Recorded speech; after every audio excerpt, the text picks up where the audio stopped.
반갑습니다. 오늘 하루 우리 주님께서 우리에게 채워주시는 평강이 차고 넘치시기를 바랍니다. 오늘은 전도서 5장 1절로 20절의 말씀을 가지고 온전한 예배를 드리자라는 주제로 우리가 묵상한 것을 서로 나누어 봅니다. 전도서에서 지금까지는 우주와 인생 그리고 사회 문제 등을 다루면서 만사가 헛되고 헛되며 모든 것이 헛되다라고 강조하였는데, 이제 5장에서부터는 실제적 방면에서 예배 생활과 또 하나님께 드리는 이 제물, 예물의 문제에 대해서 지금 논하고 있습니다.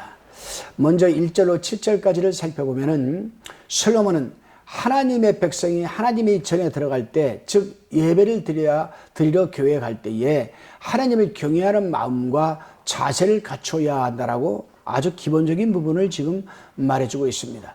특히 1절에서 말씀을 듣는 것이 우매자의 제사 드리는 것보다 나으니 이렇게 얘기를 합니다. 하나님의 말씀을 듣는 것이 우매자가 예배 드리는 것보다 낫다, 제사 드리는 것보다 낫다. 이 말씀은 사무엘상 15장 22절에 기록된 대로 순종이 제사보다 낫고 라는 말씀과 같은 의미입니다. 그렇습니다, 여러분. 백날 첫날 예배를 드리면 뭐합니까? 하나님 말씀에 순종하지를 못하는 것을. 그러나 백날 첫날 예배를 드리지 못한다 할지라도 설령 우리가 하나님 말씀에 순종하는 삶이 된다라면 예배 드리는 것보다 낫다라는 그런 의미입니다. 여러분, 그렇습니다. 하나님의 백성들은 하나님 앞에 제사를 드릴 때에는 어떤 외식주의, 의식주의, 형식주의 조심해야 되죠. 말은 그렇게 하지 않아도 많은 그리스도인들이 실제적으로 얼마나 의식주의, 형식주의, 예배에 익숙해져 있는지 모릅니다.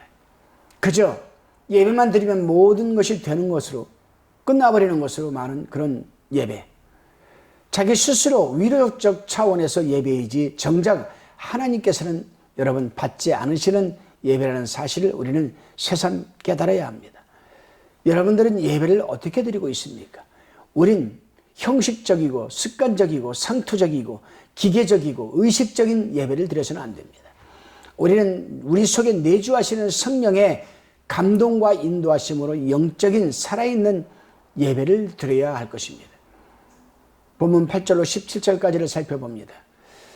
8절 9절에서는 이 세상에 학대가 존재한다는 일반적 상황을 언급한 후에 어느 누구도 타인을 학대해서는 안 된다는 원칙을 말해주고 있습니다. 그렇습니다, 여러분. 이 세상 어떤 곳에서든 약자를 학대하는 것을 당연하다는 듯이 공공연하게들 인식하고 있는 것 같습니다. 참으로 이상한 것은 자신이 약자로 있을 때에는 약자를 괴롭히고 학대하는 자들을 미워하고 증오하였으면서도 정작 자신이 강자로 신분 위치가 바뀌게 되면 자신 또한 약자를 괴롭히는 상황이 벌어진다는 겁니다. 왜 그렇습니까, 여러분? 그렇습니다.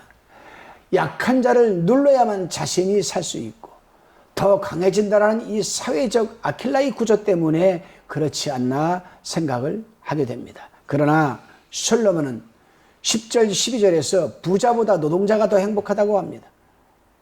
더 크고 더 만족감을 누리기 위해서 발버둥을 치지만 자신이 눈으로 보는 것 외에는 아무것도 유익한 것이 없고 죽을 때도 빈손을 죽을 수밖에 없다는 이 사실. 가난한 자는 먹는 것이 적든지 많든지 그것으로 만족하고 누우면 단잠을 잘 수 있다는 이 사실.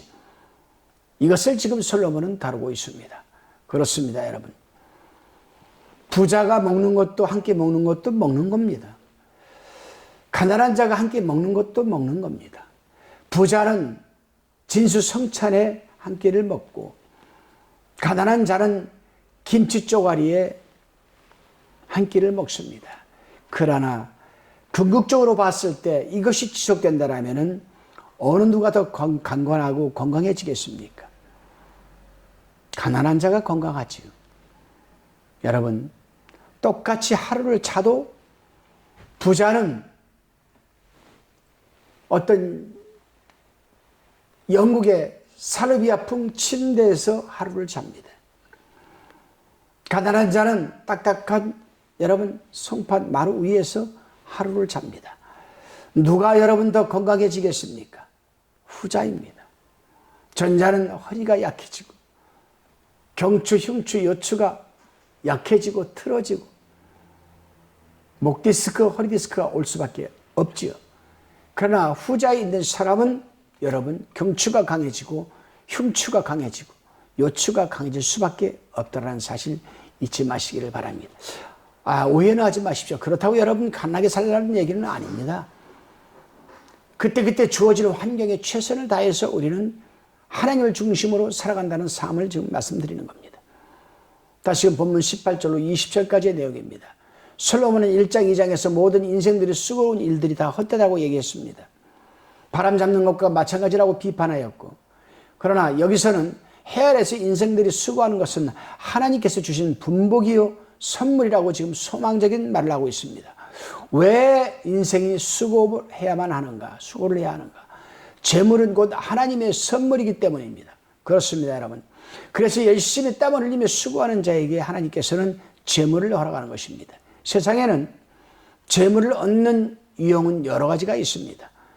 불로소득의 즉 부모의 유산을 받아 재물을 얻는 유형이 있고, 불법적으로 법에 저촉되어 여러분 그 물질을 얻는 유형도 있습니다.